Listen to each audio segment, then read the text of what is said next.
Everybody to move up here upon the block. Now to the block, the family that was top. Everywhere we go, people want to hear me. They want to walk the street, the IC. Victor, get them a road left man on the country. Say, Victor, on the MIC. Victor, man, check on the reality. Victor, going in there. Victor, that's on the swing. Victor, on the MIC. Victor, man, check on the reality. Not only discussing the issues, but we're going to be taking action. Once you've experienced existentialism, realize that action is the only reality and words are all bullshit. That's why we're here today. We're here in solidarity with all the people who have been murdered, tortured. We're here to let them know they're not alone, that we are working on the release of those political prisoners who are being incarcerated because of the legislators legislating morality. We are for the removal of the absurdity of consensual crimes, so-called victimless crimes. Who are here. I wish there were more people, but, you know, for the Hawk to be out like it is today, it's a beautiful day in Chicago, and it's good to see people out mobilizing and realizing that police brutality is a reality, not something made up for television or for books or to sell papers, you know. So this is cool. This is real cool. What's your name? My name's Mario, and I'm a poet here in Chicago. And expression in Chicago that we would no longer tolerate police brutality. My name's Joe Gump, and just interested person in what's going on here. I'm not an organizer, just somebody who's had a long interest in the issue of police brutality and, you know, that happening in Chicago and that happening around the country. And it seems like right now that people aren't as aware of what's going on, and this is an effort, I think, to bring awareness to that. All about police brutality. You bet. I mean, this is crazy. Every week there's some new incident, and then, of course, there's incidents we never hear about that don't get the publicity. I'm mostly pissed about what happened last year, because I was an organizer during the Democratic Convention with the Yippies. I made this button-up based on the original logo from 1968.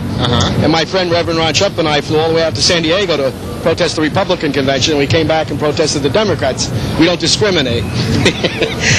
Stop the police brutality. Stop police brutality.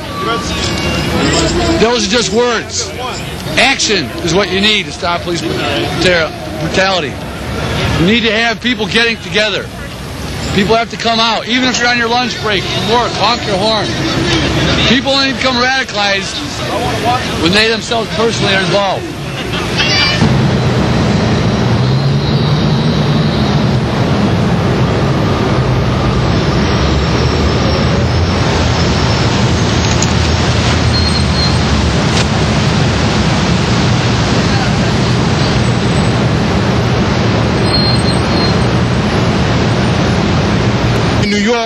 I want to make sure the Chicago Police Department know what happened in New York that'll never happen in Chicago, or what they catch is what they ask for.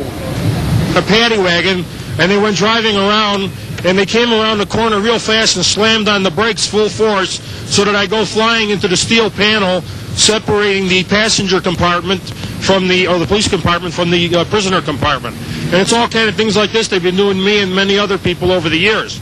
I find the best thing to do is to file a federal civil lawsuit, or even a lawsuit in a state or local court, because you might have some conscientious judges at the state or local level. And that's all I wanted to say today. Thank you. Thank you.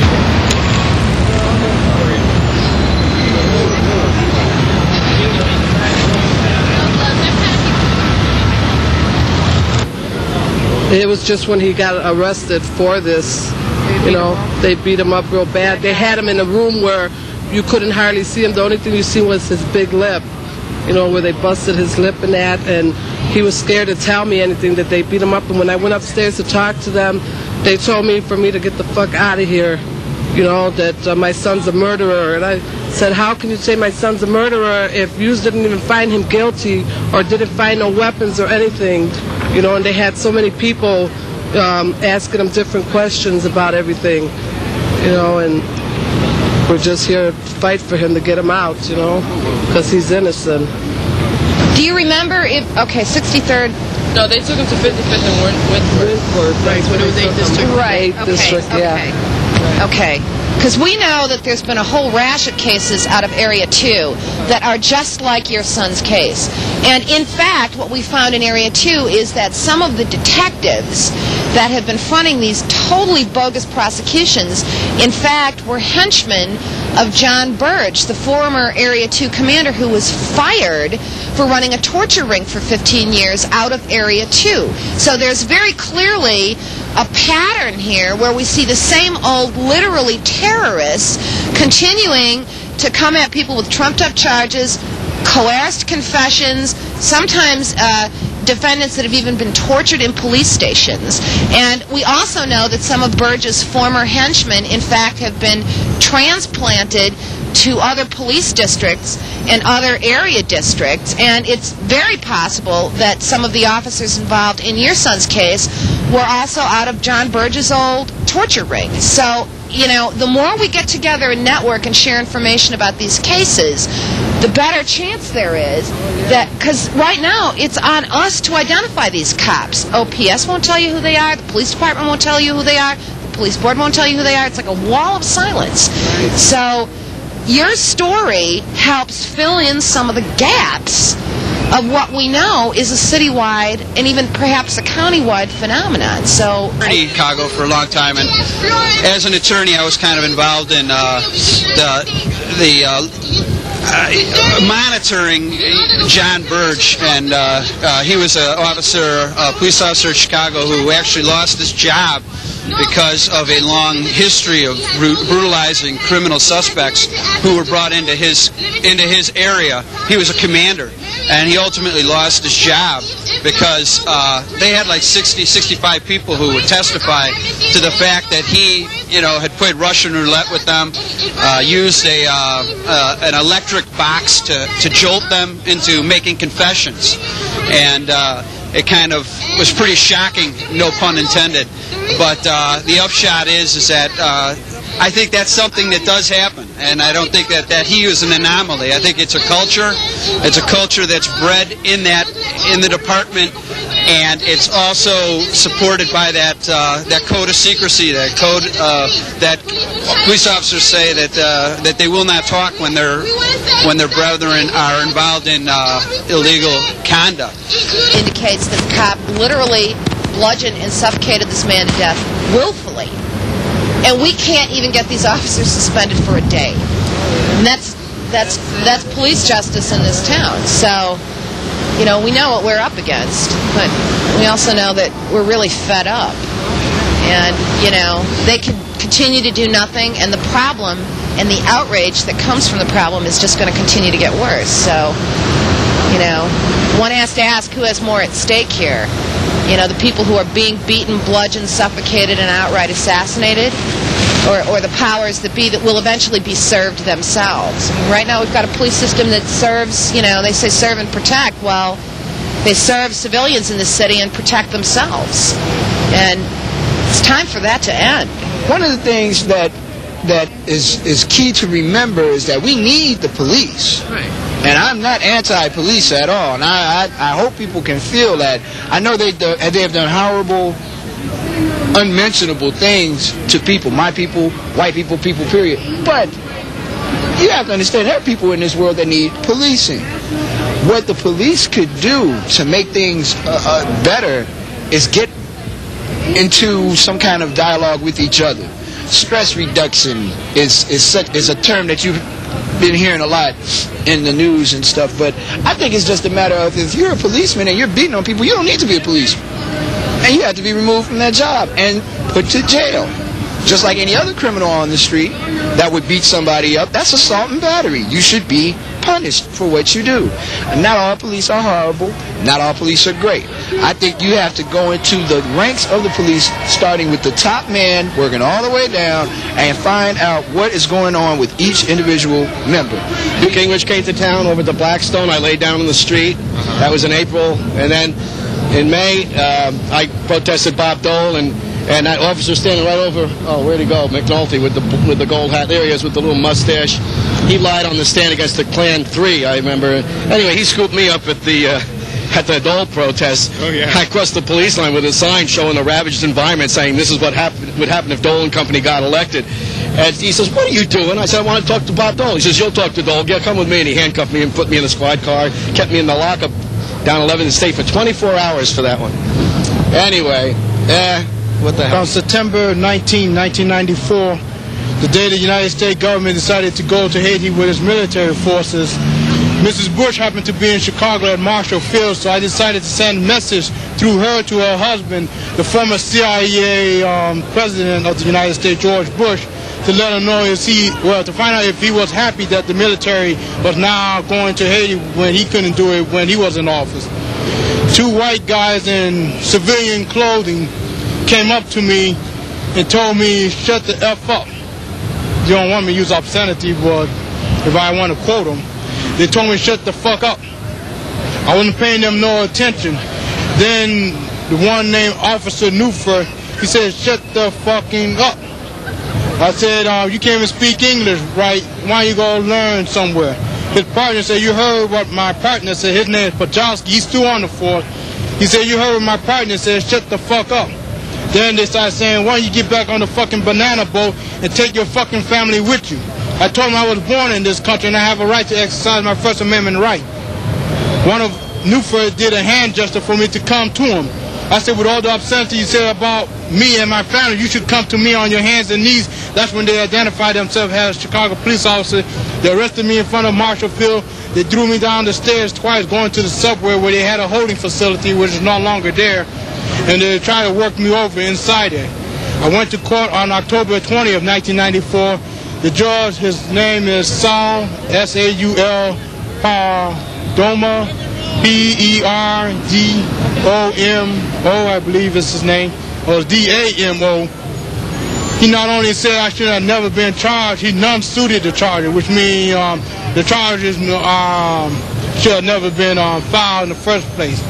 Do you feel that you've lost your First Amendment right to freedom of speech and freedom of assembly? There's no doubt in my mind that freedom of speech and assembly is still being threatened here in Chicago. What happened last year during the convention was inexcusable. Not just my 5 friends, but other people were roughed up that were with the alternative media and the autonomous zone, and the cops took off their badges and nameplates and put pepper gas in some people's faces.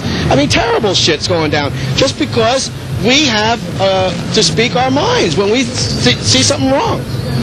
Asking people, they're stopping people, and when they stop people even on the street, they find a reason to jail them, find a reason to do them.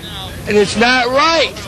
They're harassing people for a little bit of pot, just enough to go to a party and back, and they're in deep doggy do. You know, I don't think it's right. We're getting harassed. It's not as bad as it was because of the way you look, but still, it's got down to a point where you're afraid to put certain stickers on your car because you know what, that's going to get harassed, you're going to get stopped. And if you ask questions what's going on, you're in more trouble.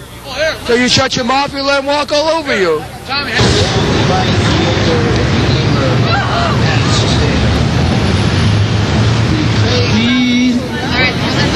In the name of Allah, the most gracious, the most merciful, all praises be to Allah, Lord of the worlds, most gracious, most merciful, Lord of the day of judgment. Or whatever else they can get a hold of. The reason why they're beating people is not just because they're brutes, but because they're frustrated. Cops are constantly frustrated that they have to hold up these laws, these drug war laws. Okay, they have to try to do the best job they can with it, but it's a never-ending battle.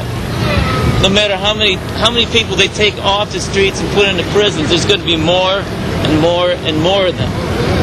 When the cops get angry that they can't handle that situation, they start using these things. And they're not supposed to use these things, okay, but they're frustrated. You hear them every day. إياك نعبد وإياك نستعين اهدنا الصراط المستقيم.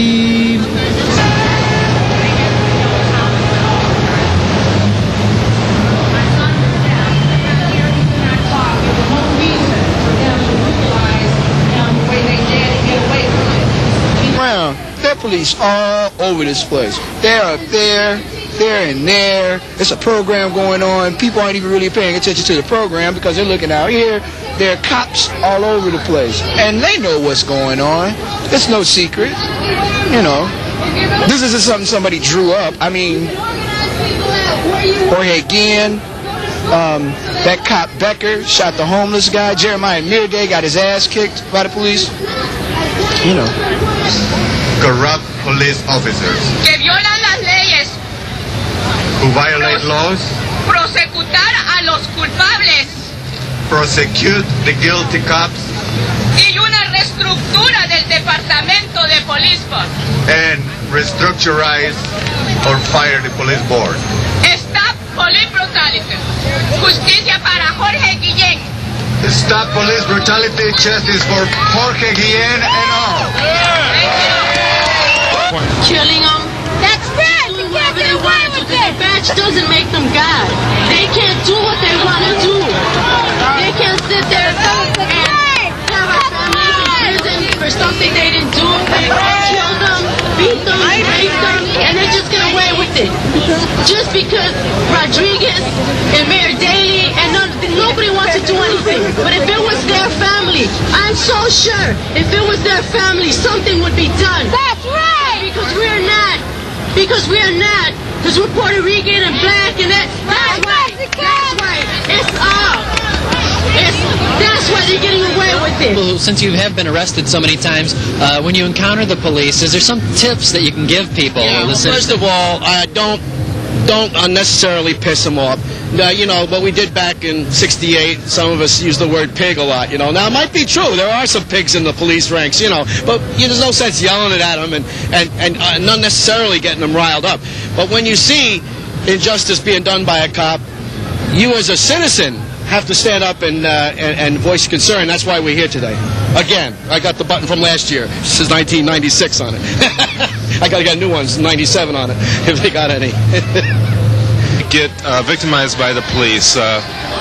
What should they do to find recourse? Well, the best thing that they could do, in my opinion, is to get photographs and to get witnesses, and they should never talk to police without an attorney. And I mean, it's so easy to talk about, but you know, the reality is most of those guys ask for their attorneys, and and a good many of the cops say, attorneys? Yeah, right, we'll get you an attorney.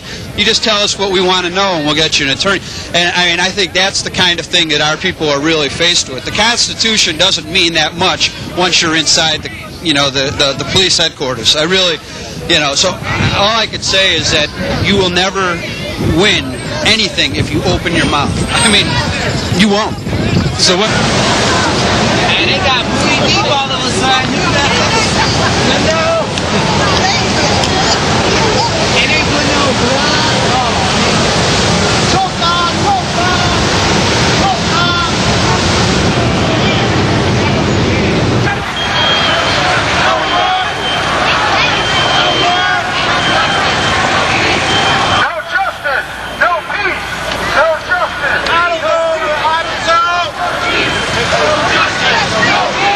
No justice, no peace, no justice.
problem that needs to be addressed by not just us across the nation.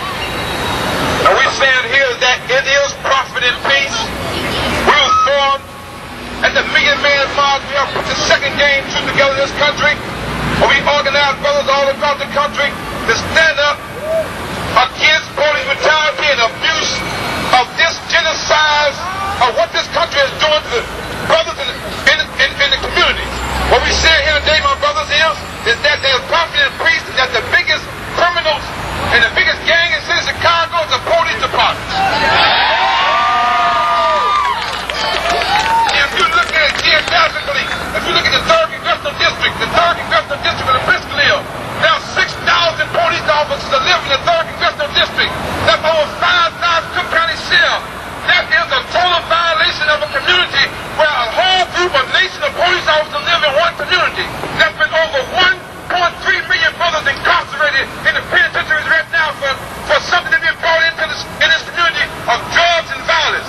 The police department is the biggest crime, the biggest gang in the city of Chicago. They want to serve and protect, but yet they go around with like they are criminals, and they use tactics like they use Jesse James tactics and have violent names like the Tasmanian Devil, Bigfoot. They got cigars, they got criminal names. They go in the community and terrorize brothers and put packs on brothers, put guns on brothers.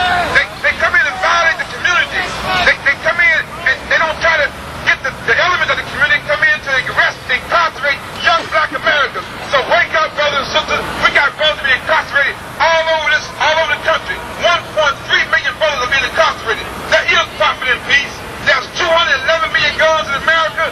That's 284,000 gun dealerships. Not one of them is owned by African Americans. 85% of the brothers locked up in the county jail in the front of this country for murder will deal with illegal weapons. So there's got to be something done about the incarceration in this country, my brother. So I'm here to fight and say police brutality is a violation to a whole entire community. Thank you. Eventually that outrage will pass, and people will vote the same lynch mob right back into power like for another term, like they did after the Move Massacre, and after Contragate, and after the Iraq War. These fuckers will get away with it.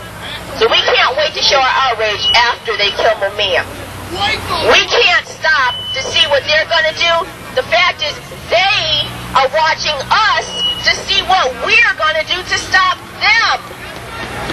And if we don't stop them, they offer a future for us. It's a future that looks a lot like American slavery and Nazi Germany. They're going to use white male supremacy, a huge jail system that provides them unpaid labor, immigrants living in fear with no civil rights, and Christian coalition morality shoved down our throats.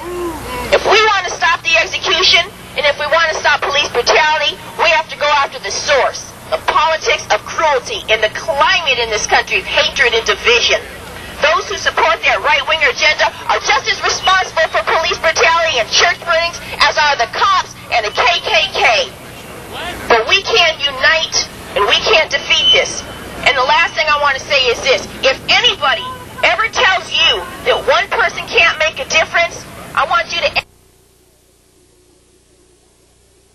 spill the beans and told the story about what really happened to Abdul Louima. That's right. That's one person who made a difference. Right. And another person, somebody says one person can't make a difference, you ask them, well, what the fuck about the man they call the voice of the voiceless? What about Mumia Abu-Jamal? We say to the racists and the women haters, to the gay bashers and the welfare slashers, to the prison builders and the executioners, we say the future is not yours.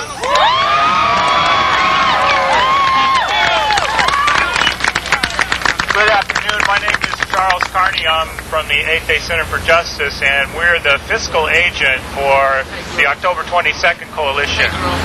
This rally costed a lot of money. We had buses, and to hire out the sound system and everything was pretty expensive. And we're a little in the hole right now, so we need your help. It wouldn't be a rally if there wasn't a collection taken up, right? Right. Okay. So, right. People's movement, right. So I'm going to ask the marshals if you could go over to the left-hand side here and get a basket and begin circulating those baskets throughout the crowd.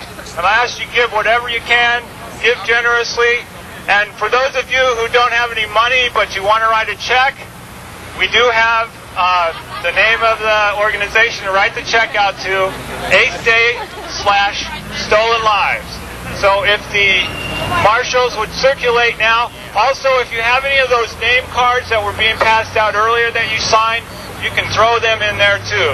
Or anything else, bus tokens, whatever. $100 or who got $10.